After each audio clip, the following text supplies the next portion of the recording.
Hello दोस्तों, कैसे हो आप। एक बार फिर हमारे YouTube channel reasonable study platform पर आपका स्वागत है। जैसा हमने पिछले वीडियो में सर्वांग समता के बारे में पढ़ा था, आज हम त्रिभुजों की सर्वांग समता के बारे में पढ़ेंगे।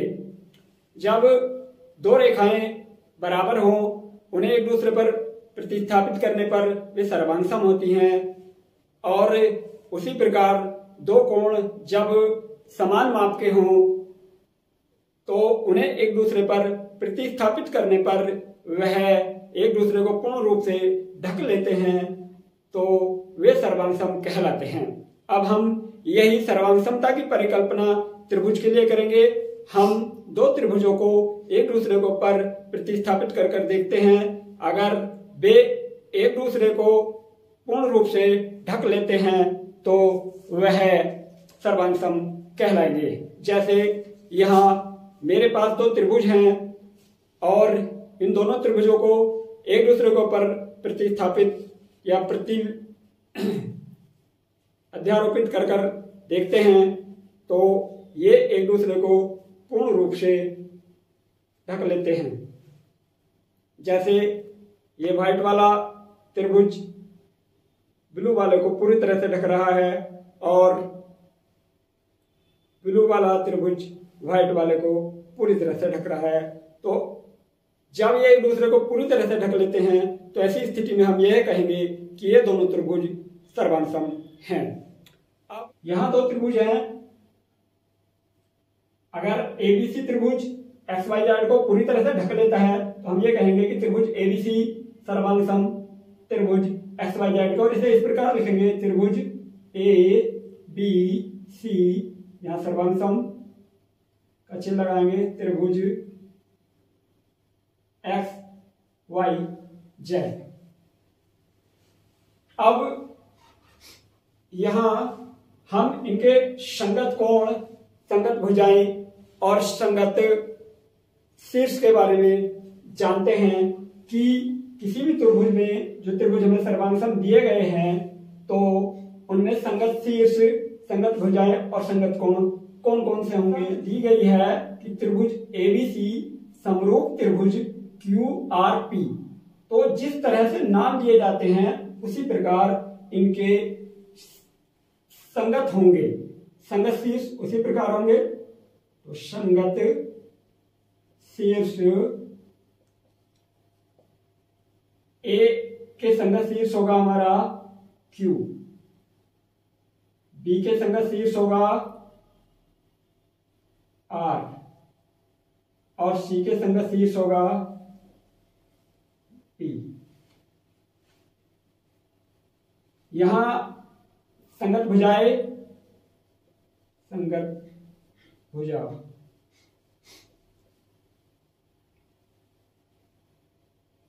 संगत भुजा AB। अब हम चित्र में कैसे बना हुआ वह नहीं देखते हैं, यहां देखते हैं AB। तो भुजा AB या रेखाखंड AB जो संगत है वो QR की है। भुजा BC जो संगत है वो RP की है। भुजा AC या रेखाखंड AC जो है QP की है। अब संगत कोण, संगत कोण, संगत कोण है कोण A, संगत कोण है कोण Q की। कोण B संगत कोण है कोण R के, और कोण C संगत कोण है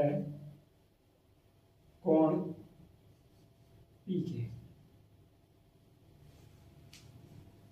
तो इस प्रकार हम दो त्रिभुजों में संगत शीर्ष, संगत भुजाएं और संगत कोण निकाल सकते।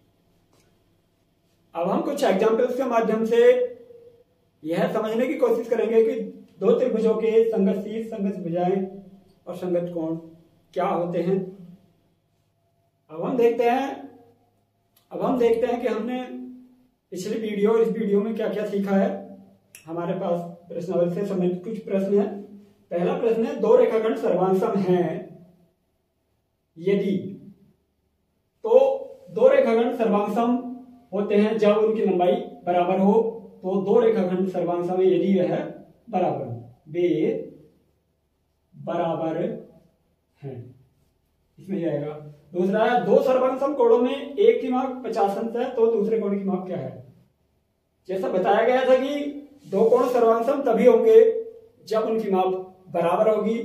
तो यदि एक कोण की माप 50 अंश है तो दूसरे कोण की माप भी 50 अंश होगी। तीसरा सवाल है, वास्तविक जीवन से संबंधित सर्वांसम आकारों के दो उदाहरण।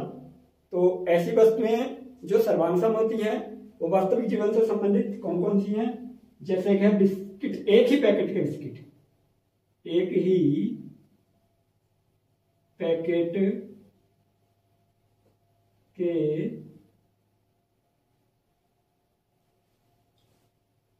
बिस्किट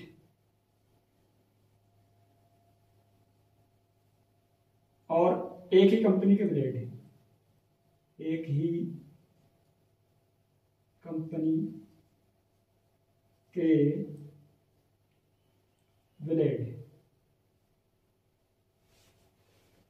तो वास्तविक जीवन से संबंधित सर्वांसमता के ये दो उदाहरण हैं। अगला दिया गया है, यदि त्रिभुज DEF सर्वांसम त्रिभुज BCA है तो त्रिभुज BCA के उन भागों को लिखिए जो निम्न के संगत हों। तो हम DEF सर्वांसम त्रिभुज BCA, तो उसने पहला पूछा है कोण E के संगत कोण कौन सा होगा। तो त्रिभुज DEF में जो E है, दोनों जो हमारे शीर्ष के मध्य का है, तो इसमें भी जो दोनों शीर्ष हैं या जो नाम है हमारा उसमें मध्य का होगा। तो इसलिए इसके जो संगत है वो कोण C होगा। दूसरा है कोण F के संगत। तो त्रिभुज DEF, F में F बाद में आ रहा है, तो इसी प्रकार त्रिभुज BCA, A में भी बाद में है, क्योंकि जब दोनों समरूप होते हैं तो जिस प्रकार उनका नाम होता है उसी प्रकार वे एक दूसरे के संगत हो जाते हैं। तो जब F बाद में बोला जा रहा है कोण, तो यहां भी कोण A बाद में बोला जा रहा है। इस प्रकार कोण F के संगत कोण A होगा।